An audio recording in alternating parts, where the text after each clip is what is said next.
Vote দেওয়ার জন্য রাজধানী ছাড়ছে মানুষ। দর্শক, এই মুহূর্তে কমলাপুর রেল স্টেশনে রয়েছেন সহকর্মী মুহিবুল্লাহ মুহিব, সরাসরি তার সঙ্গে যুক্ত হচ্ছে। মুহিব, কমলাপুরে মানুষের ভিড় কেমন দেখছেন, বিস্তারিত জানাবেন। নাদিরা, আসলে বাংলাদেশের নির্বাচন মানেই মানুষের বাড়তি আগ্রহ, এক ধরনের উৎসব, তারই একটি প্রতিচ্ছবি আমরা লক্ষ্য করছি কমলাপুর রেলওয়ে স্টেশনে।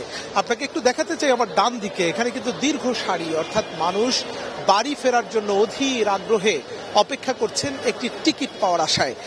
এখানে টিকিটের তীব্র সংকট রয়েছে, বিশেষ করে অনলাইনে ট্রেনের টিকিট পাওয়া গেলেও এই অনলাইনে কিন্তু বাংলাদেশের মানুষ এখনো যারা পিছিয়ে রয়েছেন, অর্থাৎ অনলাইনে অভ্যস্ত নন, তারাই কিন্তু এখানে লাইনে দাঁড়িয়েছেন। আমরা ভেতরে গিয়েছিলাম, একের পর এক ট্রেন ছাড়ছে, প্রতিটি ট্রেনে যেন তিল ধারণের ঠাঁই নেই। আমরা কথা বলেছিলাম বেশ কয়েকজন যাত্রীর সঙ্গে, তারা বলেছেন যে গত 3টি নির্বাচন, অর্থাৎ 2014, 18 এবং 24-এর নির্বাচনে তারা ভোট দিতে পারেননি।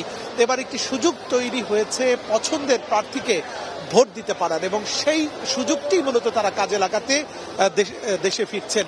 কেউ আত্মীয় স্বজন, কেউ বন্ধু বান্ধব নিয়ে একসাথে করে হই হুল্লোড় করে ফিরছেন, ট্রেনের ছাদে এরকম ফিরছেন, এবং এই যে দীর্ঘ ঝক্কি ঝামেলা এড়িয়ে তারা কিন্তু বাড়ি ফেরার এই আনন্দ, সেটিকে কিন্তু ঈদের সঙ্গেই তুলনা করছেন। তো আগামী নির্বাচনটি যাতে সুষ্ঠু, স্বাভাবিক এবং মোটামুটি শান্তিপূর্ণভাবে হয়, সেটি তারা প্রত্যাশা করছেন। এবং বাড়ি ফেরা মানুষের এই দীর্ঘ এই যে যাত্রা, এটি আপনি নিশ্চয়ই দেখতে পাচ্ছেন। তো এই ছিল আমার কাছে নাদিরা, কমলাপুর স্টেশন থেকে বাড়ি ফেরা। দর্শক, সহকর্মী মুহিবুল্লাহ মুহিব ছিলেন রাজধানীর কমলাপুর রেল স্টেশনে।